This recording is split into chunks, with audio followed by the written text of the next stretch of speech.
Rude mom refuses to leave no parking zone, so builders get even.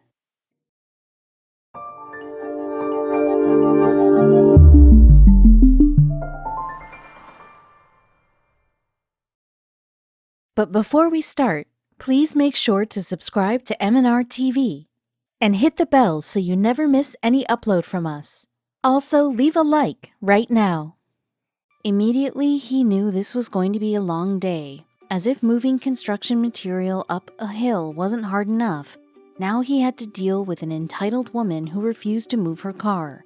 He thought about calling the police, but that would take precious time away from his work. Then, as the woman continued to dismiss and condescend him, this mad genius had a brilliant idea. That woman was about to regret ever parking there. It's not like he had asked for all that trouble. He had gotten hired as a foreman for a new house build, something he'd done many times before. But this project was different. The house they were building was on top of a hill, and the only way to get there was by walking up a 250-foot footpath. Naturally, this complicated their work, especially when it came to bringing up materials. Thankfully, there was a saving grace. 2 parking spots on the street at the bottom of the hill had been reserved for the construction site.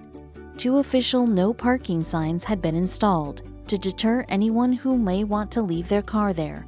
Unfortunately, the signs didn't stop everyone from parking illegally. There was an elementary school half a block from the bottom of the hill, and the foreman soon found that parents often made use of those parking spots. But that didn't faze him much until one day. Whenever he saw a parent parked in one of his reserved spots, he didn't say anything as long as there wasn't a truck needing to park or a scheduled delivery. And when there was, he politely asked them to move, and they did so immediately, most of the time at least. On the day in question, the foreman received a call from a lumber delivery driver letting him know he was on his way. So he went to verify the parking spots were available. An idling car was parked in one of the reserved spots, and he saw there was a woman sitting in the driver's seat. The foreman assumed she was there waiting for her kid to come out of school.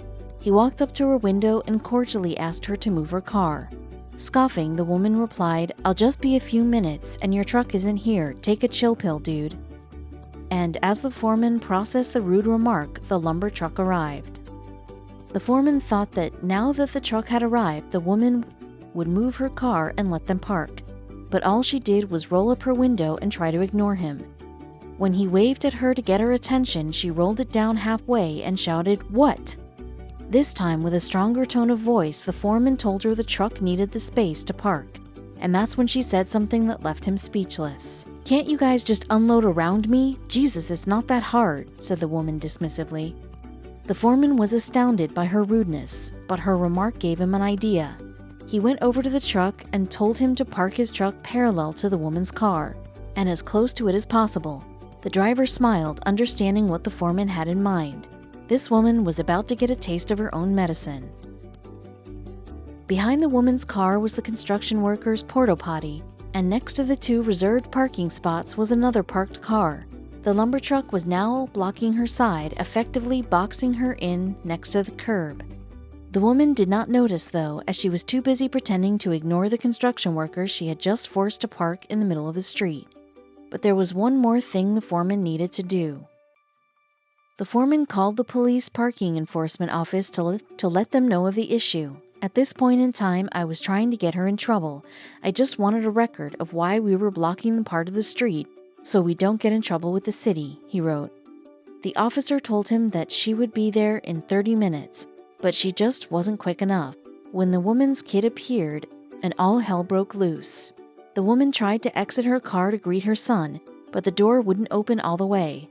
By this time, the foreman fully expected the woman to finally understand the predicament she had gotten herself into and try to rectify it. But instead, she had the gall to glare at him, as if this was somehow his fault. Her ineffectual rage would have been comical if it wasn't for what she did next. Now she was fuming. She awkwardly clambered over the passenger seat and stumbled out. After she loaded the kid in the back of the car, she went over to the foreman and driver, who were holding back their smiles. It seemed as if the woman had only just realized that the workers weren't going to back down. She looked at the scene angrily. There was a car in front of hers, a huge truck to her left, a porta potty behind, and a curb to her right. Now she was livid. "I'm in a big hurry. You need to move your truck right now so I can go," she barked. But the truck driver had a comeback that left her shaking. "Ma'am, in order to unload the lumber on the truck, we had to unstrap it, and per our company policy, I'm not allowed to move the truck with any unsecured load on it," replied the truck driver, trying not to laugh. But neither the foreman nor the driver could have foreseen the spectacle that was about to unfold. Enraged, the woman screamed obscenities at the truck driver. "I have somewhere to be," she bellowed. But unbeknownst to her, the traffic officer who took the foreman's call had arrived and parked behind the truck. The foreman, remaining utterly calm while the woman yelled at him, replied sweetly, but his caustic reply made the woman see red. The foreman, smiling, told the woman, "Can't you just pull out around it? It's not that hard." The furious woman cursed him out and stormed back to her car, again clambering in through the passenger seat.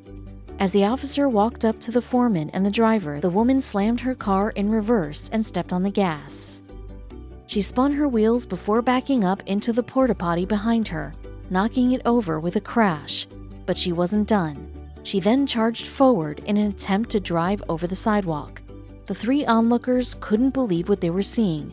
Their smiles turned to confusion as she mounted the curb. What was she doing? The woman's attempt to escape her parking jail failed when her car got stuck halfway down the curb. But her misfortune didn't end there. The officer calmly walked over to her and told her to get out of the car. Once she was out, she was handcuffed and made to sit on the curb as the officer called for backup, but she wasn't done being a terrible person. Knowing she was in deep trouble, the woman tried to spin the situation in her favor. She lied to the officer, saying the foreman hadn't asked her to move and had instead told her she could stay in that parking spot. But the officer wasn't having it. She told the woman she had received the foreman's initial call when she refused to move and knew exactly what was going on. The woman was doomed.